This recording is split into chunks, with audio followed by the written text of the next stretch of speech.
saya ingin langsung ke Dr. Pandu. Dr. Pandu, saya izin juga menindaklanjuti dari pernyataan Presiden Republik Indonesia Joko Widodo tadi ke komentar-komentar yang muncul di sejumlah lini medsos begitu ya. Nah, ini ada yang mengutip pernyataan seperti ini.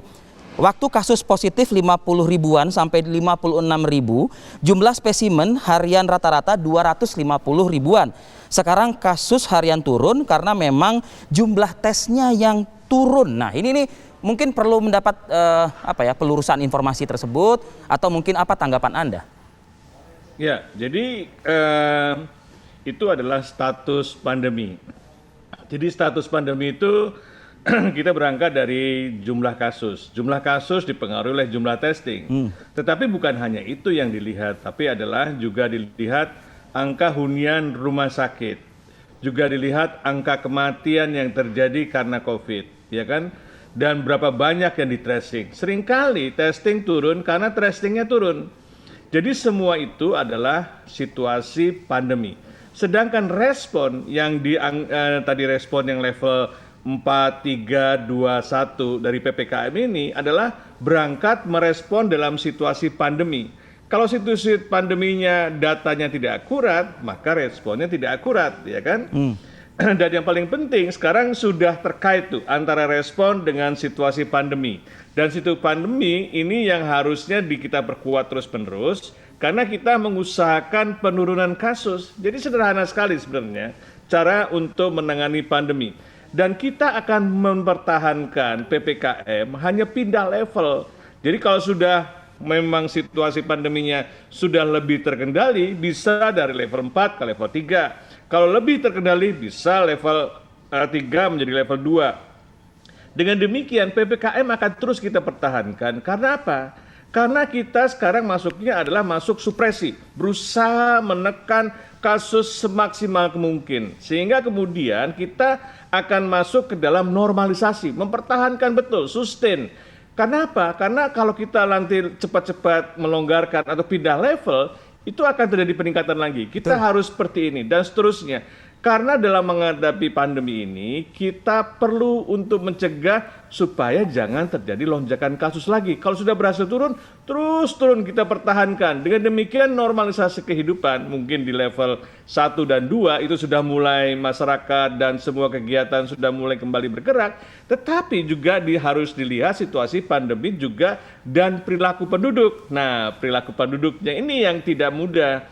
Karena perilaku penduduk yang tadi kita harapkan menggunakan masker, menjaga jarak dan sebagainya, itu perlu edukasi yang terus-menerus. Kalau perilaku penduduknya tidak mendukung situasi untuk pemindahan level respon, nah itu artinya kan kita tidak bisa. Syaratnya makanya harus bersama-sama. Pemerintah akan menurunkan respon kalau penduduk menuruti atau melakukan upaya-upaya meningkatkan resiko. Dengan juga situasi pandemi, juga pemerintah daerah dan dinas kesehatan juga melakukan demikian.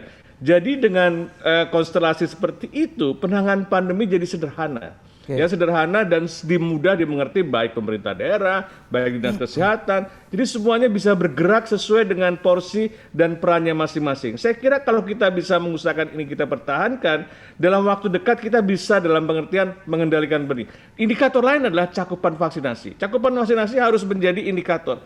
Kalau ada pemerintah daerah yang masih lamban untuk menekan atau meningkatkan cakupan vaksinasi atau masalah vaksinasi masih, Pak Presiden kan agak sedikit kecewa ketika masih banyak vaksin yang tersimpan di gudang. Tidak boleh tersimpan di gudang. Vaksin itu bermanfaat kalau disuntikan ke masyarakat. Ya. Dengan demikian maka kita bisa mengendalikan pandemi sebenarnya. Jangan lagi kita meributkan hal-hal yang tidak perlu. Kita bersama-samalah dalam konstelasi sederhana dan semua orang memahami perannya masing-masing. Oke. Saya ke Bang Ngabalin, Bang, mengutip pernyataan Dr. Pandu tadi di awal tuh, Bang. Jadi PPKM ini ya, either itu darurat maupun saat ini ada di leveling seperti itu. Ini kan tujuannya kan kitohnya adalah menekan ya kan angka penyebaran COVID-19, Bang Ngabalin begitu. Nah, tapi kalau misalnya refer lagi ke adanya penurunan tracing gitu kan ya, dari tadi yang angkanya 56.000 kasus itu di tracingnya itu kalau nggak salah 250 kasus ribu kasus begitu. Nah ini kayaknya seolah-olah ditekan jadinya, jadi bukan sama-sama kita ayo kita tekan, tapi seolah-olah ditekan, jadi narasinya seperti itu Bang, nggak real lah kurang lebih begitu. Ya ini kan kalau kaitannya dengan masalah leveling ini kan tujuan yang paling utama dan detail itu adalah terkait dengan mengenai 4 tingkatan level PPKM. Nah makanya kemarin kita dengar Bapak Presiden menyampaikan bahwa kebijakan ini masih dilanjutkan sampai tanggal 25 dengan harapan kalau nanti ditemukan terjadi penurunan kemudian ini, maka tanggal 26 itu akan dilonggarkan ya. Nah itu sebabnya kenapa tadi Pak Pandu, saya terima kasih sekali lagi, kenapa harus kita tekankan bahwa situasi kita hari ini masih berada pada masa PPKM darurat.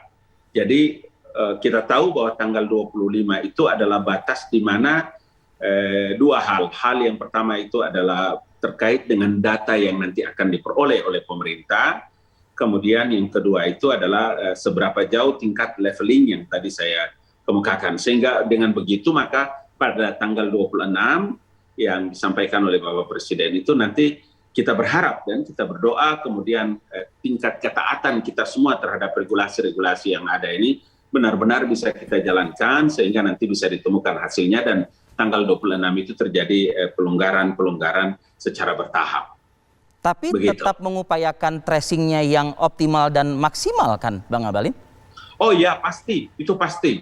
Makanya termasuk di dalamnya itu kenapa terus dihimbau untuk dan ditetapkan masker itu menjadi wajib, kemudian tracing dan terus dilakukan lagi sampai dengan bagaimana juga kita terus ya meneruskan pesan yang disampaikan Bapak Presiden adalah vaksinasi. Karena sampai hari ini kan masih ada saja orang yang enggan untuk dilakukan vaksinasi. Jadi tahapan-tahapan inilah yang tadi kita bicarakan tentang leveling, kemudian beberapa diksi-diksi yang kita pakai agar bisa dimengerti oleh masyarakat luas terkait dengan penanganan COVID-19 ini. Pinjam lirik sebuah lagu mungkin tidak ada dusta di antara kita Bang Abalin. Oke. Boleh ya berarti ya? Bagaimana? Ya artinya tidak ada dusta di antara kita berarti. Oh iya, karena begini, ini karena kan COVID ini kan wabah yang menimpa kita semua. Dia tidak pernah memilih stratifikasi sosial, dia tidak pernah memilih urusan agama, urusan umur, kaya, miskin, gak ada urusan. Betul. Jadi memang kita harus punya tanggung jawab yang sama. Kita punya sense of crisis yang diistilahkan oleh Bapak Presiden, agar benar-benar memang kita harus hadapi ini secara bersama-sama dan pesan-pesan yang disampaikan ini juga bisa dimengerti. Makanya kenapa epidemiologi seperti juru wabah Profesor Pandu ini hari-hari kita mesti telepon, tanya, undang supaya kita terus berdiskusi dan tahu bagaimana cara membedah masalah ini, dan itulah yang dilakukan oleh Bapak Presiden. Oke. Baik, terima kasih Bang Ali Muhtar Ngabalin, juru bicara pemerintah, tenaga ahli utama kepresidenan, Dr. Pandu Riono, juru wabah epidemiolog, dan saya juga juru warta. Terima kasih juga. Sehat selalu untuk Anda. Assalamualaikum. Sehat semua Pak. Terima kasih.